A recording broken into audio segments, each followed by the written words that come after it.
Hello बच्चों। तो सबसे पहले ये क्वेश्चन आप एक बार अच्छे से पढ़िए, खुद से ट्राई करिए, देन वीडियो को कंटिन्यू करिए। तो चलो देखते हैं क्वेश्चन क्या है हमारा। लेट एफ एक्स एक डिटरमिनेंट गिवन है ना, थर्ड ऑर्डर का। और क्या लिखा हुआ है, if G X equal to 1/2 F dash X minus 25/16 then correct statements is are. आपको बताना है इसमें से कौन सा स्टेटमेंट करेक्ट है। ओके, तो मोर देन वन करेक्ट है। तो सबसे पहला काम तो आपको दिखाई पड़ रहा है, अगर ऑप्शन के हिसाब से देखें तो पहला ऑप्शन क्या है, एफ डैश इक्वल टू 0 है exactly at 4 points in 0 to pi. तो हमें एफ एक्स तो निकालना पड़ेगा, है ना। तो एफ एक्स को इसको सिंप्लीफाई कर लेंगे। दूसरा हमें एफ एक्स का पीरियड की बात हो रही है, देखो पीरियड बताना क्या है। उसके बाद greatest value of G X. अब जी एक्स निकालने के लिए देखो किस पे डिपेंड करा है, एफ डैश एक्स पे। तो एफ एक्स निकालेंगे, उसके बाद एफ डैश एक्स निकालेंगे, इसमें डालेंगे तो आपको जी एक्स मिल जाएगा। उसके बाद हम इन दो ऑप्शन को चेक करेंगे, तीसरे और चौथे को क्या है। तो सबसे पहला तो काम यही है कि हम लोग डिटरमिनेंट को ओपन करें और एफ एक्स को थोड़ा सा सिंप्लीफाई तरीके से लिखें। तो चलते हैं नेक्स्ट पेज पे। एफ एक्स हमारे पास आ चुका है, अब इसको सिंप्लीफाई करते हैं, ठीक है। तो देखो एफ एक्स और जी एक्स हमने पीछे से लिख लिया। तो एफ एक्स को सिंप्लीफाई करें, इस डिटरमिनेंट को ओपन करना है ना। कैसे ओपन करेंगे, देखो सिंपल ओपन कर दो, है ना, ज़्यादा टेंशन लेने की जरूरत नहीं है। साइन 2x और ये दिस कट तो हो जाएगा sine square x minus of minus cos square x. तो क्या हो जाएगा, प्लस कॉस स्क्वायर एक्स। तो साइन स्क्वायर एक्स प्लस क्या हो जाएगा, कॉस स्क्वायर एक्स। ये हो गया minus sine 2x। This cut तो हो जाएगा माइनस साइन स्क्वायर एक्स और ये हो जाएगा आपका minus of minus cos square x तो प्लस कॉस स्क्वायर एक्स। ये हो गया। उसके बाद last one plus cos 2x, ठीक। और ये हो जाएगा आपका दिस कट तो हो जाएगा sine x cos x minus का, तो minus sine x cos x और ये हो जाएगा sine x cos x minus का, तो minus sine x cos x. Determinant open करना है, सबको आता है ओपन करना। तो फाइनली ये क्या हो जाएगा, ये तो आपको पता है ये क्या होती है, इसकी वैल्यू होती है 1 सिंपल। तो ये हो जाएगा साइन 2x और यहाँ देखो ध्यान से माइनस साइन 2x हो गया और ये cos square x minus sine square क्या होता है, कॉस 2x होता है, ठीक। ओके, प्लस ये है कॉस 2x और ये अंदर देखे ध्यान से तो क्या लिखा हुआ, ये -2 sine x cos x, -2 sine x cos x लिखा हुआ है। अब इसको आप क्या लिख सकते हो, देखो साइन 2x और इसको लिख सकते हैं sine 2x cos 2x, sine 2x into cos 2x। और यहाँ पे हम लोग लिख सकते हैं माइनस कॉस 2x। अच्छा 2 साइन एक्स कॉस एक्स को क्या लिख सकते हो, इसको लिख सकते हैं साइन 2x। तो ये हो जाएगा साइन 2x। अब देखो sine 2x cos 2x minus sine 2x cos 2x, तो ये क्या बन जाएगा, ये बन गया आपका। तो एफ एक्स की जो वैल्यू आई वो क्या आ गई, sign 2x minus 2 sign 2x और इंटू कॉस 2x। अच्छा इसको और हम सिंप्लीफाई कर सकते हैं, देखो साइन 2x हो गया और ये 2 sign 2x into cos 2x को क्या लिख सकते हो, 2 sine theta cos theta sine 2 theta. तो मतलब हम लिख सकते हैं माइनस साइन 4x। तो ये बड़ा सिंपल सा आ गया एफ एक्स। एफ एक्स क्या आया, sign 2x minus sign 4x आया। ओके, और अगर हमारा एफ एक्स आ गया तो हम लोग यहाँ से जी एक्स भी लिख सकते हैं, कैपिटल जी एक्स। तो कैपिटल जी एक्स की वैल्यू क्या होगी, इसके हम एफ डैश एक्स भी निकाल लेते हैं ना, एफ डैश एक्स निकाल लेते हैं भाई। तो एफ डैश एक्स की वैल्यू क्या होगी, देखो जरा इसको चेक करो। तो इसको डिफ्रेंशिएट कर देना है ना, इस वाले को डिफ्रेंशिएट करना। ये हमारा क्या एफ एक्स है, साइन 2x का डेरिवेटिव क्या हो जाएगा, कॉस 2x और 2x का 2 हो गया, माइनस साइन 4x का डेरिवेटिव कॉस 4x और 4x का 4 हो जाएगा, तो 4 कॉस 4x हो गया। तो इस तरीके से एफ डैश एक्स भी आ चुका है हमारे पास, और क्या आ चुका है, एफ एक्स भी आ चुका है। और जी एक्स हम लोग चाहे तो लिख लें, तो जी एक्स की वैल्यू क्या लिख सकते हो, जी एक्स हो जाएगा आपका 1/2 F dash x. F dash x का मतलब क्या हुआ, 2 cos 2x minus 4 cos 4x, ठीक। और ये हो गया क्या हो जाएगा -25/16, है ना। इसको सिंप्लीफाई कर लेते हैं। तो जी एक्स की जो वैल्यू आएगी क्या आएगी, 2 से 2 उड़ गया तो cos 2x और ये हो जाएगा -2 cos 4x और ये हो जाएगा -25/16। तो ये हो गया। ठीक, तो ये हमारे पास gx की वैल्यू आ चुकी है। सारी चीज़ें हमने ले, fx पता है, f' पता चल गया, और क्या पता चल गया, gx भी पता चल गया। अब ऑप्शन के पास चलते हैं। ओके, तो इसमें देखो हमारे पास fx लिख लिया हमने और f' लिख लिया पीछे से। तो fx ऑप्शन देखे जरा, पहला ऑप्शन क्या, f' equal to 0 exactly at 4 points in 0 to pi. तो f' की वैल्यू 0 कहाँ कहाँ है, 4 पॉइंट्स पे 0 है, 0 से पाई में, ये चेक करना है। दूसरा ऑप्शन क्या, fx is periodic function with period pi. तो पीरियोडिक वाला आसान दिख रहा है, इसको जल्दी से देख लेते हैं। देखो fx हमारे पास ये है और इसका पीरियड चेक करना है ना, तो कैसे चेक करेंगे, देखो ये बताओ इसका पीरियड क्या होगा, sin 2x का जो पीरियड होगा क्या हो जाएगा, 2 पाई डिवाइड बाई 2 है ना, और sin 4x का पीरियड क्या हो जाएगा, 2 पाई डिवाइड बाई क्या हो जाएगा, इसमें 4 से डिवाइड कर देंगे। ओके, तो 2 पाई बाई 2 क्या हो जाएगा, पाई आ गया, और ये क्या हो गया, पाई बाई 2। अब हमारे fx का जो पीरियड होगा क्या होगा, period of fx equal to क्या होगा, LCM of pi and pi by 2। अब इसका हमें एलसीएम निकालना है, तो क्या हो जाएगा, LCM of pi divide by क्या होता है, HCF ऑफ 1,2, सिंपल सा है ना। तो ऊपर पाई का एलसीएम क्या होगा, पाई हो जाएगा, और 1 और 2 का HCF क्या हो जाएगा, 1 हो जाएगा। तो सिंपली क्या आ गया, पाई आ गया। तो ये दूसरा ऑप्शन जो लिखा हुआ है कि इसका जो पीरियड है वो क्या, पाई, एकदम सत्य बात लिखी हुई है, तो दूसरा ऑप्शन तो करेक्ट हो गया। ठीक, अब हमें देखना है कि f' की वैल्यू 0 कितने पॉइंट पे हो रही है, 0 से पाई में 4 पॉइंट्स पे है कि नहीं। इसको चेक करने के लिए f' को 0 करेंगे और इक्वेशन को सॉल्व करेंगे। ओके, तो चलते हैं नेक्स्ट पेज पे। तो ये हमने f' लिया और इसको 0 कराना है, और हमारा जो x इंटरवल है वो क्या है, ओपन है, 0 to पाई में चेक करना है। ओके, इसी में देखना है। देखो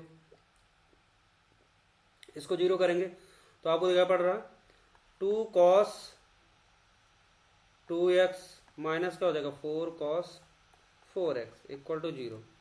2 खत्म हो गया तो cos 2x minus 2 cos 4x equal to 0। अब यहाँ पे देखो cos 2x को अगर हम क्या करेंगे, cos 4x को cos 2x में चेंज कर लें तो आपको बन जाएगा इक्वेडेटिक। तो cos 2x माइनस 2, और ये cos 4x को लिख सकते हैं 2 cos square 2x minus 1। Okay, ऐसे लिख सकते हैं। तो ये फाइनली क्या बन गया, देखो जरा, cos 2x माइनस क्या हो जाएगा, 4 cos स्क्वायर 2x, और ये minus minus plus 2 equal to 0 आ गया। इसको माइनस से मल्टीप्लाई कर लें तो अच्छे से इक्वेशन दिखेगी कि 4 cos square 2x minus cos 2x और माइनस 2 इक्वल टू 0। ये आ गई हमारे पास इक्वेशन। अब देखो ये cos 2x में क्या बन गई, क्वाड्रेटिक बन गई है ना। ऐसे सॉल्व करना है तो धाराचार फॉर्मूला लगा देते हैं। तो यहाँ से आएगा cos 2x की जो वैल्यू आएगी, सीधे धाराचार फॉर्मूला लगाते हैं तो ये हो जाएगा माइनस बी, मतलब minus of minus 1 that is plus 1, plus minus under root B square. B square की वैल्यू क्या है, 1, माइनस 1 का होल स्क्वायर करें तो 1 आएगा, माइनस 4ac, 4 और a की वैल्यू 4 है, c की वैल्यू माइनस 2 है, तो कितना हो जाएगा, 4 से 16 32, और ये 32 आ जाएगा, डिवाइड बाई 2a है ना, minus B plus minus under B square minus 4ac divide by 2a, 2 into that is 4 हो गया, 2 इंटू 4। ठीक, इसको सही करो जरा। तो 1 प्लस माइनस कितना आ गया, 1 प्लस 32 कितना हो जाएगा, 33 अंडर रूट है ना, डिवाइड बाई कितना होगा, 4 दूनी 8। अब यहाँ पे देखो cos 2x की जो वैल्यू आ रही है वो कितनी आ रही है, एक तो आ रही 1 प्लस रूट 33 बाई 8 आ रही है, और दूसरी वैल्यू आ रही 1 माइनस रूट 33 बाई 8 आ रही है। अच्छा ये देखो जरा, ये इस रेंज में है कि नहीं है। तो देखो 1 प्लस रूट 33 क्या है, 33 की जो वैल्यू होगी वो क्या होगी, 5 से तो बड़ी होगी। 33 देखो, अगर ये 36 होता तो इसकी वैल्यू 6 आती, अंडर रूट 36 की वैल्यू। अब ये 36 से कम है तो इसका मतलब 6 से कम आएगी वैल्यू, और 6 से कम वैल्यू, लेकिन क्या होगी, अगर ये 25 होता 33 तो क्या होता, 5 वैल्यू आती। इसका मतलब अंडर रूट 33 की जो वैल्यू है वो क्या है, 5 से बड़ी है लेकिन 6 से छोटी है। तो 5 से बड़ा नंबर में अगर 1 ऐड करेंगे तो क्या हो जाएगा, 6 से बड़ा नंबर, और 6 से बड़ा लेकिन क्या होगा, 7 से छोटा नंबर, उसको 8 से डिवाइड करेंगे है ना। तो देखो ये ऊपर क्या होगा, एक तरीके से 7 से छोटा नंबर है और डिवाइड बाई 8, तो सिंपल सी बात है ये वैल्यू जो होगी क्या होगी, लेस देन 1 होगा कि नहीं होगा, बिल्कुल होगा। और cos 2x अगर लेस देन 1 होगा तो इसका सोल्यूशन एग्जिस्ट करेगा। समझ आ गई बात? ओके, तो इसका तो यहाँ से एक सोल्यूशन मिलेगा, इसकी वैल्यू 1 से छोटी है तो x मिल जाएगा आपको। अब दूसरा ये चेक करते हैं जरा, ये वाली जो वैल्यू होगी ये क्या है, देखो जरा, इसकी जो वैल्यू है ये क्या है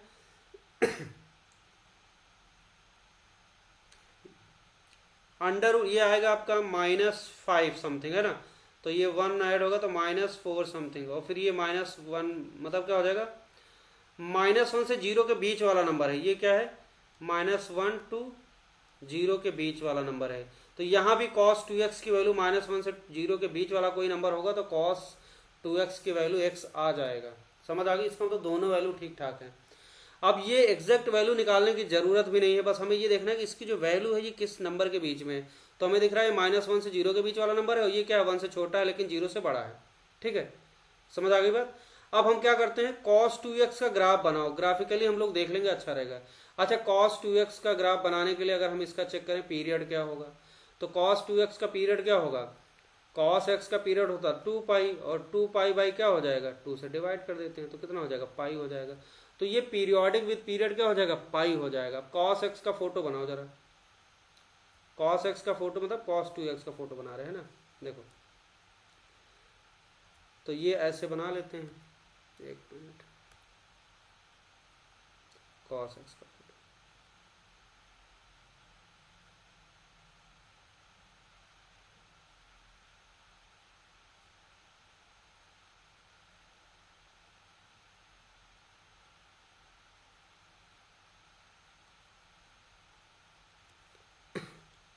देखो 0।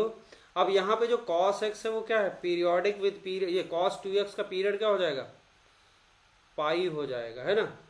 तो ये हमने cos 2x का फोटो बनाया है, तो ये यहाँ पे क्या होगा, ये आपका हो जाएगा पाई बाई 4, ये क्या होगा, ये पाई बाई 2 हो जाएगा, ये पाई बाई 4 हो जाएगा पाई 4 2 पाई 3 पाई 4, है ना, और ये क्या हो जाएगा पाई। बस ये हमने cos 2x का फोटो बनाया, y equal to cos 2x का है फोटो। देखो 0 से पाई में ऐसा फोटो बना, ठीक, समझे, ये वाला फोटो बन गया, सही कर देते हैं,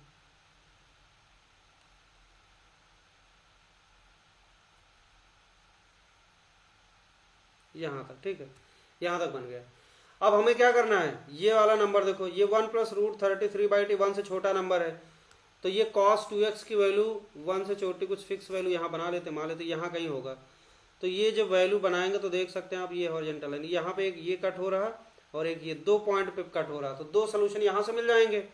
और ये वाली जो वैल्यू निगेटिव वैल्यू है तो ये कहीं यहाँ पे होगी, तो इसको अगर हम ड्रॉ करेंगे 0 से पाई में, ये वैल्यू अगर मिलेगी तो हमें 2 वैल्यू उस पर मिल जाएगी, एक यहाँ पे एंगल होगा एक यहाँ पे, तो 2 यहाँ से मिल गया, तो टोटल कितने हो गए, टोटल जो सोल्यूशन आ गए, टोटल कितने आ गए 4। तो हमें ऐसे कितने 0 से पाई में हमें 4 एंगल मिल जा रहे हैं, x की 4 वैल्यूज मिल जा रही हैं, जिनके लिए क्या होगा cos 2x की value this one and this one होगा। तो ऑप्शन के पास चलते हैं हम लोग। तो इसमें हमने जो ब्लैक वाली लाइन प्लॉट की, ये वाला है, ये वाला जो हमने इसकी वैल्यू यहाँ पे डाली, y इक्वल टू मान लेते कुछ नंबर है तो ये कुछ ऐसे बनेगी। और दूसरा वाला ये वाला जो कौन सा है, ये वाला कौन सा है, ये वाला है वैल्यू, है ना, ये हॉरिजॉन्टल लाइन, तो निगेटिव वाला नीचे रहेगा, -1 से ऊपर ही रहेगा, 0 से नीचे, तो ये हमने लाइन बना दी, ठीक, समझ आ गया होगा। तो टोटल 4 सोल्यूशन मिल गए। वापस चलते हैं ऑप्शन के पास। अब हमारे पास जो ऑप्शन देखो, पहला ऑप्शन क्या लिखा हुआ है, f' equal to 0 exactly at 4 points in 0, एकदम सत्य बात लिखी हुई है ना। तो f' की वैल्यू 0 कितने पॉइंट पे हो रही है, 4 पॉइंट्स हो रही है, एकदम सही बात लिखी, पहला ऑप्शन भी क्या हो गया, सही हो गया। ओके, अब हमारा जो ऑप्शन है कौन सा है, तीसरा एंड चौथा है, इसको चेक करना है। अब gx हमने पीछे से लिख लिया, हम ऑलरेडी निकाल चुके हैं ना, gx आपका क्वेश्चन में गिवन है कि क्या है 1/2 f' माइनस 25/16 है, और जी हमने f' निकाल ही लिया है, उसके बाद इसमें वैल्यू डाल दी, पीछे हम निकाल चुके हैं, तो ये आ गया फाइनली gx। अब हमें gx की जो ऑप्शन में है, gx क्या है, gx की आपको लीस्ट वैल्यू और है ना ग्रेटेस्ट वैल्यू बतानी, ये ऑप्शन चेक करना है। तो इसकी लीस्ट वैल्यू या ग्रेटेस्ट वैल्यू बताने के लिए इसको हम थोड़ा सा सही करते हैं। कैसे सही करेंगे, देखो इसको देखो, ये आपको दिख रहा है cos 2x minus 2 cos 4x minus 25/16, इस वाले को ब्रेक करो जरा, है ना, इसको क्या करो cos 2x में ब्रेक कर लो, जिससे क्या होगा कि आपका पूरी इक्वेशन में cos 2x ही दिखेगा, सेम एंगल वाला ट्रिग्नोमेट्रिक फंक्शन दिखेगा। अब ऐसा करने से देखो क्या फायदा होगा, तो इसको हम लिख सकते हैं 2 और cos 4x को लिख सकते हैं 2 cos स्क्वायर 2x माइनस 1, और ये -25/16 हो गया, है ना। तो ये हो जाएगा cos 2x और ये हो जाएगा -4 cos स्क्वायर 2x, और ये माइनस माइनस प्लस 2 हो जाएगा, है ना, तो ये हो जाएगा +2 -25/16 हो गया। ठीक, इसके बाद क्या आएगा, देखो इसको सही कर सकते हैं, -4 cos स्क्वायर 2x आ गया, प्लस क्या हो जाएगा cos 2x हो गया, और इसको सही करो जरा, तो 16 दूना 32 और 32 में से 25 निकल गया, कितना बचा, 32 में से 25 निकल गया 7, है ना, तो क्या आ जाएगा 7/16 प्लस 7/16 32 में से 25 निकालना है ना, 12 7 बचा, ठीक, ओके, तो 7 बचा। अब ये हमारे पास जो gx आया है, देखो gx को अगर आप ध्यान से देखो तो क्या है, cos 2x में क्वाड्रेटिक एक्सप्रेशन आ गया, है ना, cos 2x में क्या आ गया, क्वाड्रेटिक एक्सप्रेशन आ गया, ओके। अब अगर हम इसमें cos 2x को क्या मान ले, t मान लेते हैं, तो देखो क्या बनेगा, एक क्वाड्रेटिक बन जाएगी बढ़िया सी, उसके बारे में फिर आसानी से सोच सकते हैं। हमने क्या किया, पुट, हमें इसकी लीस्ट वैल्यू और ग्रेटेस्ट वैल्यू देखना है, तो हम क्या करते हैं, cos 2x को हम लोग t मान लेते हैं। अब ऐसा करने से आपका ये मान लेते हैं, ये क्या बन गया g, ठीक, तो ये एक नया फंक्शन बन गया, कुछ नाम रख देते हैं, इसका नाम रख देते हैं स्मॉल g रख देते हैं, gt बन गया, है ना, gt रख दें, स्मॉल gt रख देते हैं, तो ये -4 t स्क्वायर और ये प्लस क्या हो जाएगा t, और ये प्लस कितना हो जाएगा 7/16, समझ आ गई बात। ये हमने क्या कर दिया, इसका नया नाम रख दिया, cos 2x को t से रिप्लेस कर दिया, तो ये अब t में फंक्शन आ गया। अच्छा देखो, अब अगर इस क्वाड्रेटिक एक्सप्रेशन के बारे में हम देखें तो ये इसके बारे में आपको अच्छे से पता है, इसकी मैक्सिमम वैल्यू मिनिमम वैल्यू कैसे निकालना है आपको पता है, कैसे निकालेंगे, देखो -4 t स्क्वायर प्लस t और प्लस 7/16 है, ठीक। अब यहाँ पे ये हो गया gt, ठीक। अब इसमें देखो क्या करो, क्वाड्रेटिक वाले कॉन्सेप्ट लगा दो, है ना, और यहाँ पे t क्या है, t तो आपका cos 2x है, और आपको पता है cos 2x की रेंज क्या होगी, इसकी वैल्यू क्या होना है, -1 से 1 के बीच ही होना है, तो एक तरीके से जो t होगा आपका t cos 2x, तो ये -1 से 1 होना है, समझ आ गई बात, ये बाउंडेड हो गया। अब अगर आप क्या करो, gt का फोटो बना लो, अगर आपने gt का फोटो बना लिया और इस gt के ग्राफ में, gt के फोटो में t को -1 से 1 के बीच में देखो, अब उसमें ये ग्राफ देखो मैक्सिमम आउटपुट कहाँ ले रहा है, मिनिमम कहाँ ले रहा है, सारी बातें पता चल जाएंगी, और क्वाड्रेटिक का ग्राफ बनाना बड़ा आसान काम है ना, बिल्कुल आसान काम है।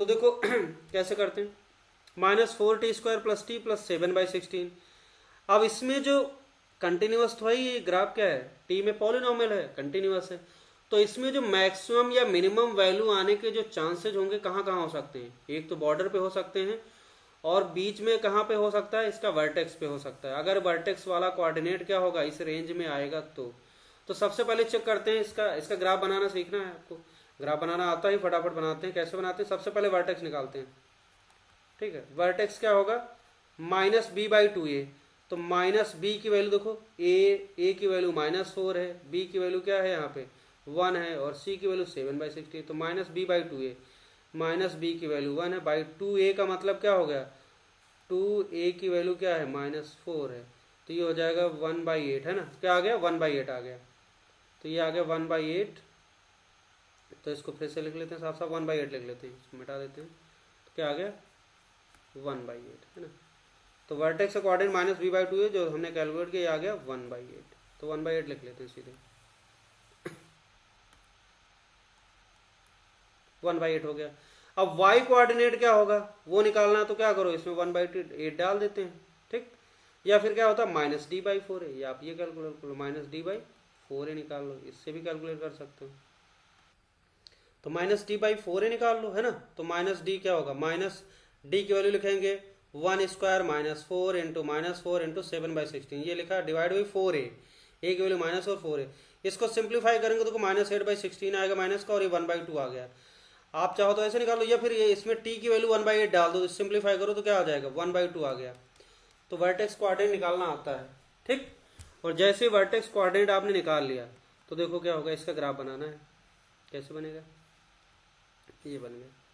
तो वर्टेक्स क्या है, 1/2 है ना, 1/2 कहाँ है भाई, जैसे अगर ये 1 मान लिया आपने और ये यहाँ पे -1 है, तो ये 1/2 यहाँ कहीं पड़ेगा, तो सॉरी 1/8 देखना है ना, x के लिए 1/8, तो ये काफ़ी छोटा नंबर है, 1/2 हो गया, फिर ये 1/4 हो गया, 1/2 यहाँ पे कहीं पड़ेगा बड़ा छोटा सा, और 1/2 कहाँ पड़ेगा, 1/2 तो देखो ये 1 है, तो ये इतना सा होगा, आइडिया लगा लेते हैं, यहाँ पे नहीं, ये हो गया ठीक, इस तरीके का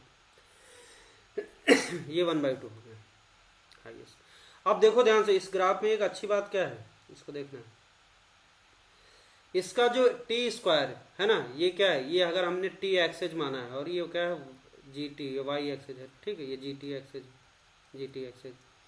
तो देखो ये वर्टेक्स आपका मिल गया क्या, 1/8 कॉम 1/2, इसका जो एक लीडिंग कोएफिशिएंट नेगेटिव है, तो कॉनकेविटी क्या होगी, डाउनवर्ड होगी, तो नीचे की तरफ ऐसे ग्राफ जाएगा, और जब नीचे की तरफ जाएगा तो देखो ये क्या करेगा, ये एक्स एक्स इसको t एक्सेज को कट करेगा, है ना, ऐसे कट करेगा नीचे, और जब नीचे ऐसे जाएगा तो हमें दिख रहा है कि हाईएस्ट वही रहेगा, ये वर्टेक्स है, इसके नीचे ही जाना है। और ये देखते हैं y को कहाँ कट कर रहा है, मतलब gt एक्सेज को कहाँ कट कर रहा है, इसके लिए क्या करें, t की वैल्यू 0 डाल देते हैं, मतलब t मतलब x जैसा है, तो 7/16 आएगा, 7/16 क्या होगा, ये एकदम इसके पास होगा, है ना, ये ऐसे चला जाएगा, कुछ ऐसे चला जाएगा, मान लेते हैं ऐसे कुछ चला गया, अब ये ऐसे चला गया है ना, ये हो गया। अब आपको हाईएस्ट पॉइंट 1/2 दिख रहा है यहाँ पे, देखो ध्यान से, ठीक। अब ये पूरा ग्राफ बना लिया, अब हमें इसमें जो ग्राफ है वो एक्चुअल में ग्राफ क्या, हमने इसका बनाया, लेकिन हमारा जो ग्राफ है वो क्या है, उसमें जो t है वो cos 2x है, t क्या है cos 2x है, और cos 2x है तो ये t है, तो t बाउंडेड हो जाएगा, -1 से 1 के बीच ही रहेगा। अब ये पूरा ग्राफ बनाने की जरूरत नहीं हमें, हमें इसका कौन सा पोर्शन लेना है, सिर्फ और सिर्फ कौन सा, जो -1 से 1 के बीच वाला पोर्शन है, तो -1 से 1 के बीच वाला पोर्शन कौन सा पड़ेगा, देख सकते हैं, तो -1 से 1 यहाँ से शुरू करते हैं, इसको बना लेते हैं, तो ये रेड वाला पोर्शन रखो बस, और ये कहाँ तक 1 आएगा, ठीक, ये हो गया है ना, ये वाला पोर्शन। अब ये वाला पोर्शन है किसका, अब इसी रेड वाले पोर्शन में आपको हाईएस्ट आउटपुट लोवेस्ट आउटपुट जो है वो देख लो फटाफट। तो देखो कहाँ कहाँ चांसेज है, एक तो 1/2 जो था ना 1/8 था, यहाँ पे क्या था 1/8 पे वर्टेक्स था, आपको दिख रहा क्या हाईएस्ट वैल्यू, तो हाईएस्ट आउटपुट तो दिख गया 1/2 है ना, तो हाईएस्ट या लार्जेस्ट या ग्रेटेस्ट वैल्यू क्या हो गई, ग्रेटेस्ट वैल्यू की बात करें तो ग्रेटेस्ट वैल्यू कितनी हो गई 1/2 हो गई, साफ साफ दिखाई पड़ रहा है ग्राफ में। अब लोवेस्ट कहाँ होगा, -1 और 1 इन दो पे हो सकता है, तो आपको -1 दिख रहा है ना इस पे, लेकिन वैल्यू निकाल लेते हैं क्या हो रही है। तो अगर t की वैल्यू मान इसमें gt में डाल दो, इस वाले में अगर हम t की वैल्यू -1 डाल दें तो क्या होगा, g आप -1, इसकी वैल्यू आएगी -4 और ये 1 हो गया, -1 प्लस 7/16, इसको सही करो जरा, तो ये -4 -1 प्लस कितना हो जाएगा 7/16, इसको सॉल्व करो, 4 1 5 हो गया, 16 5 80, ठीक है ना, कैलकुलेशन सही करना, 16 5 80 -80 -80 प्लस 7/16, ठीक। तो ये जरा देखो कितना आ रहा, तो हमने देखो g -1 निकाल लिया, एक्सट्रीम लोवेस्ट वैल्यू ना, ये यहाँ पे कम हो सकता, तो बॉर्डर पे मिनिमम मैक्सिमम हो सकता है और ये यहाँ पे हो सकता है, तो हाईएस्ट वैल्यू दिख रही वर्टेक्स पे, अब लोवेस्ट में -1 और 1 पे चांसेस थे, तो देखा -1 पे ज़्यादा नीचे जा रहा है, तो ये -1 पे हमने वैल्यू डाली, देखो -73/16 आ रहा, और 1 पे देखा तो -41/16 आ रहा। तो हम देखें कि लीस्ट वैल्यू कौन सी होगी, तो लीस्ट वैल्यू कौन सी हो जाएगी, ये -1 वाली, तो ये वाली वैल्यू क्या हो जाएगी, लीस्ट वैल्यू हो जाएगी, ठीक, लीस्ट वैल्यू हो जाएगी। अब ऑप्शन में हम देख लेते हैं क्या दिया हुआ है, ग्रेटेस्ट वैल्यू तो 1/2 दिख रही, ऑप्शन के पास चलते हैं, तो हमने देखा लीस्ट वैल्यू क्या आ रही, -73/16 आ रही है, लेकिन यहाँ पे क्या लीस्ट वैल्यू देखो क्या दिया हुआ है -41/16, ये तो क्या थी, ये तो लिस्ट वैल्यू नहीं उस इंटरवल में, तो ये तो हो गया ऑप्शन गलत। अच्छा ग्रेटेस्ट वैल्यू आपने देखा था 1/2 आ रही है पीछे, है ना, तो ये 1/2 ये सही, इसका मतलब कौन कौन सा ऑप्शन सही हो गया, पहला दूसरा और तीसरा ऑप्शन सही हो गया। Okay, thank you.